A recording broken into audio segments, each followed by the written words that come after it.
welcome back to another video, and welcome to my channel if you are new. So this video is gonna be something a little different, and this is gonna be the only video that I ever post on my channel talking about the things that I talk about in this video. So yeah, I want to also say that sorry about the lighting, and also I look horrible right now. I'm wearing like little to no makeup. I've made this video and deleted it multiple times, remade it, deleted it, remade it, deleted it, and I just couldn't figure out how I wanted to go about things. In some of the videos I went too much into detail about certain things that I didn't want to go that into detail about, and then in other videos I went into like no detail that made no sense. So this is gonna be the last try at making this video because I hate talking about some of the things that I have to talk about in this video. So yeah, let's jump right into that. This is the only time some of these things will be talked about, and it may not make too much sense. I'm gonna try to not go into too much detail, but to go into enough detail where I can explain things pretty easily. So this video is going to be talking about what has been going on, the truth about everything, and where Ella has been. To start off, as you may know, Ella hasn't been in some of my previous videos, and there is a lot of reasons behind that. Some of the reasons I will go into in this video. I've always struggled with my mental health. I've always struggled with depression, anxiety, PTSD. I've always struggled with that type of stuff. Nightmares, flashbacks. I've always had issues with it. So I'm going to start from where it all began and work my way up to now in the fastest way possible. When I was a child, a lot of things happened to me that caused a lot of issues, I guess you would say. I already had a lot of issues from when I was born, just because my mom did do drugs while she was pregnant with me and everything, so I had a lot of chemical imbalances off because of that. But then as a child, a lot of stuff happened to me that caused a lot of these certain issues. I'm not gonna go into what happened. I'm sure you can probably guess what happened, but yeah.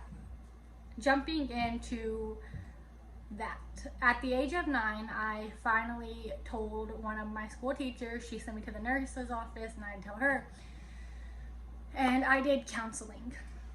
I was in counseling from 9 till 13, on and off really. Like, I would see a counselor sometimes, but there was times I wouldn't go. It was really on and off for those few years. At the age of 13, after I was old enough to understand everything and explain everything that was going on in my head to a state of making sense, I was diagnosed with depression, anxiety, and multiple personalities disorder, along with bipolar/ADHD. My counselor at the time couldn't really figure out if it was ADHD or bipolar just because of all the symptoms I was having. But the three things I was diagnosed with was the depression, the anxiety, and the multiple personalities disorder. Jumping into the multiple personalities disorder, my counselor said that it was something that my brain was creating to kind of forget the traumatic experiences I had faced as a child, but because I was having nightmares about the experiences, I couldn't forget it. So my mind was creating people basically to help me forget about it. So I was on medication for that. By the time I was 13, I had tried to commit suicide. I had tried to commit suicide twice at that time. I went into multiple different mental facilities. I got the help that I needed at the time. Jumping into when I was 16, from 13 to 16, I continued seeing counselors, doing medications, taking my medications. I was on so many different medications. They put me on a few medications for the depression, a few medications for the anxiety, and just it was so forth, switching me from medication to medication, on and off of the medications, finding one that was good for me. I had a lot of bad reactions to a lot of the medications I was put on. One of the reactions I had was to Prozac. I had a bad reaction and had to be hospitalized from it. At the age of 16, I was on Lexapro, or no, at that time, I was on Lexapro, Seroquel, and then I got taken off the Prozac, all of that stuff, so I was on medication. At 16, I was diagnosed with PTSD. I was diagnosed with that because after I had turned 16, right after my 15th birthday, some stuff happened again that happened to me when I was a kid. It happened again then, and that caused my mental state to go completely downhill. I tried to commit suicide again, and at that point I was diagnosed with PTSD as well as the anxiety, the depression, and the multiple personalities disorder. I wasn't on medication for at this time. Like after I turned 15 and I got a little better, they didn't really say anything about the multiple personalities disorder. So at the time I was 16, it was focusing on the depression, the anxiety, and the PTSD. Between 14 to 16 really, I was on and off of drugs. There's a fly. I tried multiple different drugs. I got addicted to certain drugs. I had to go to another mental facility to help get me off of those drugs. I got clean, and that's whenever that stuff happened to me again, and that's whenever I was diagnosed with the PTSD. I was removed from my household. I was raised by my grandma and my great-grandma and my grandpa. My grandma passed away whenever I was 13, and then my great-grandma got sick by the time I was 15 and was put into nursing homes, and then my aunt and her boyfriend, my uncle, moved into the house, and that's whenever all that stuff happened, and I was taken out of that house and placed with my sister. That was at the age of 16. We moved to a town that I lived in before I met Donald. It's like 6 hours away from my regular hometown, and I lived with them. Things were great with them. They took care of me like I was their own kid from the time I was 16 until the time I was 18. Between these times, I still had a lot of those issues. My PTSD got worse, my nightmares got worse, I had flashbacks, I would still wet the bed because of the nightmares, and so forth. Between that time, I tried to kill myself. I tried to commit suicide 2 more times at the time I was 17, and then again at 18. We'll jump into that a little bit later. I was still doing counseling for everything because of what happened to me when I was a kid, and then what happened when I had just turned 16. Let me remind you, the things that happened to me when I was a kid was a completely different family member from the things that happened to me when I was 16. I'm not going to name names, I'm not going to say anything, but yeah. So by the time I moved in with my sister from 16 to 18, I still did counseling and everything, but I wasn't on medication as I should have been. So I did try to commit suicide 2 more times after that. Jumping from when I was 18, from 16 to 18, I went to school. I tried to be as normal as possible. Things were still really hard. The counseling helped, but I wasn't on medication, so I don't think I was getting the full help that I needed. But moving with my sister and her husband and their kids changed my life completely, and I was super blessed to have them take care of me. My older sister was like a mom to me, and her husband was like a father figure to me, and they completely saved me from where I was at in life, and I'm super blessed for them. But jumping up until I was 18. I tried to commit suicide at 17, blah, blah, blah, to 18. At 18, I got with Donald. Well, I met Donald. We started talking. I met him. We started talking right before I turned 18, still 17, but we weren't like anything serious. We were just friends. After I turned 18, by the time I was 18, I tried to commit suicide 1 more time. Donald found me, saved my life, and he helped me through everything. He always had a crush on me, but I wasn't into really dating or anything right then because of everything that was happening. So, like, a guy wasn't my main concern. So I just wasn't about it. After everything happened, him and I ended up getting really close, and I ended up getting with him. We got together, we were super close. I ended up moving in with him, and then a few months later I got pregnant. So from the time I was pregnant at 18 up until now, I am now 21. My depression and everything, the nightmares, they were all pretty bad. I was still wetting the bed by the time I got with Donald. He's always been really understanding. He knows about everything that's happened. He's always been really understanding with the whole situation and everything, and he's always done his best to help me as much as he can. From the time I was 18 up until now, my depression has always been stable. Like, I've always been able to handle it. After I had Emma, I was put on Celexa for depression. That helped a little, and things got better. My nightmares weren't as bad. My flashbacks weren't as bad. My depression was still there, but it's to where I could handle it. Like I said, I had these problems since I was little, so I knew how to cope with them by the time I was an adult. Like, I knew the trigger warnings. I knew what to do when there was a trigger. I knew what to do whenever I got in that state of mind. Like, I'd been dealing with this stuff basically by myself since I was a kid. So this is all stuff that I knew how to deal with. I knew how to cope with it. I knew how to handle. And I knew when things were good, and I knew when things were getting bad. With that being said, my depression and anxiety was never so bad that I couldn't handle it on my own.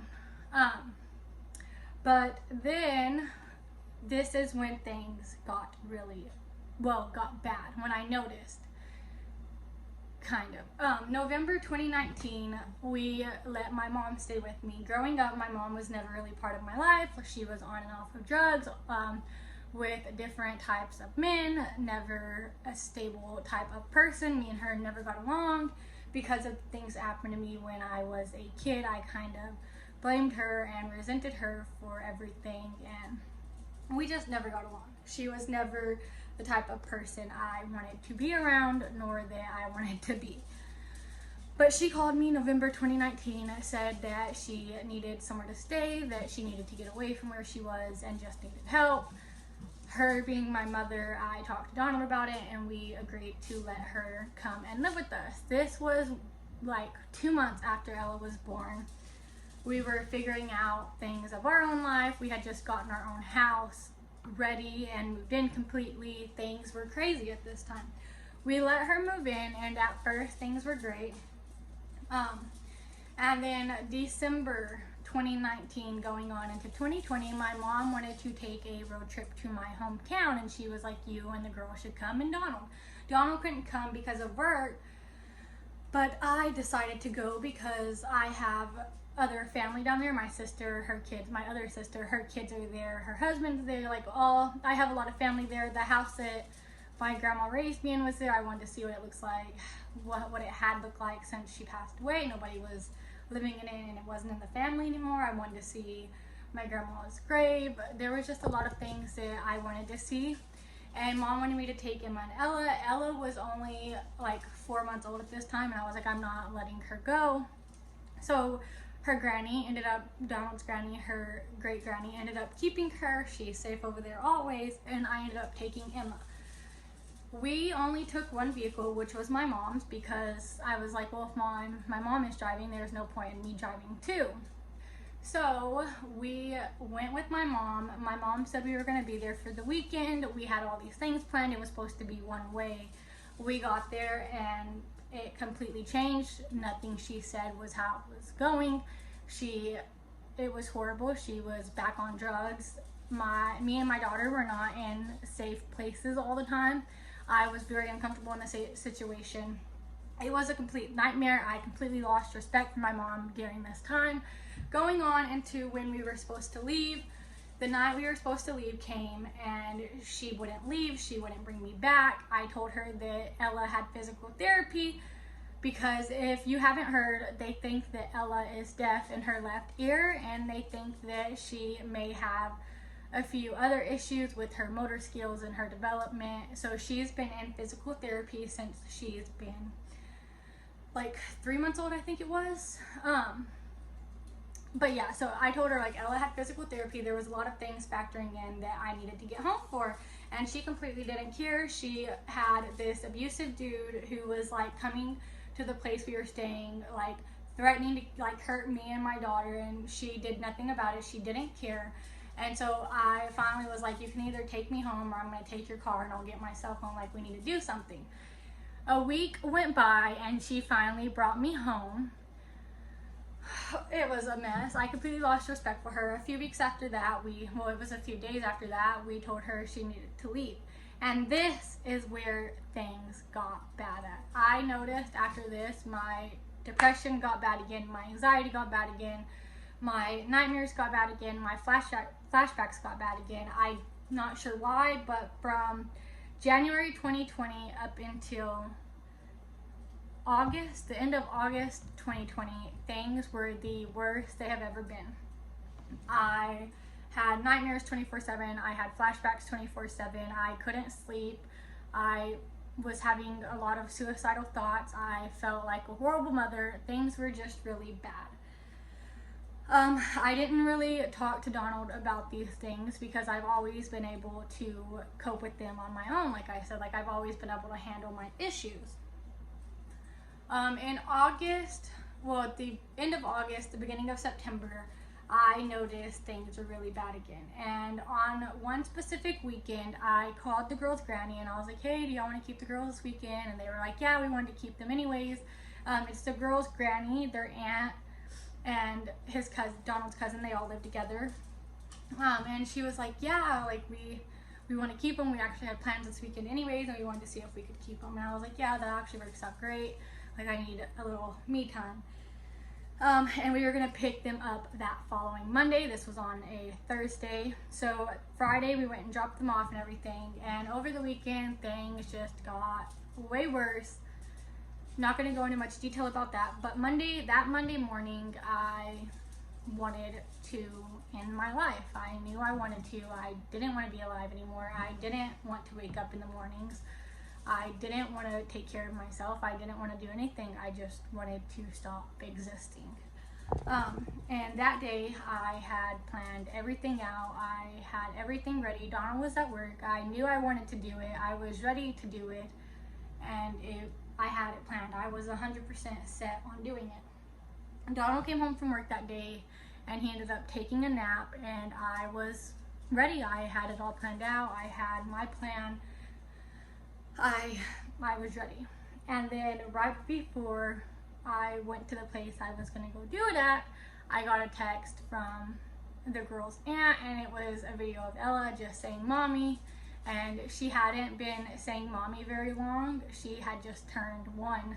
So it was a video of Ella saying mommy, and I watched that video and I just knew that if I did this, I would never hear that again, and I would miss out on everything that I had created. So basically I woke Donald up and I just started crying, and I told him everything that had been going on. I told him that I was feeling suicidal again and that things had gotten worse.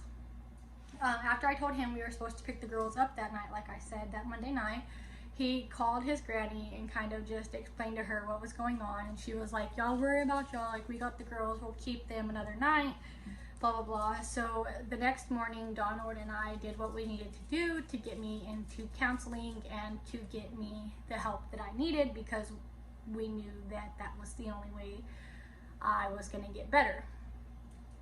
So jumping into why Ella stayed there. I was going to get, after doing counseling and stuff, they diagnosed me with the depression, the anxiety, and the PTSD, which I already knew I had.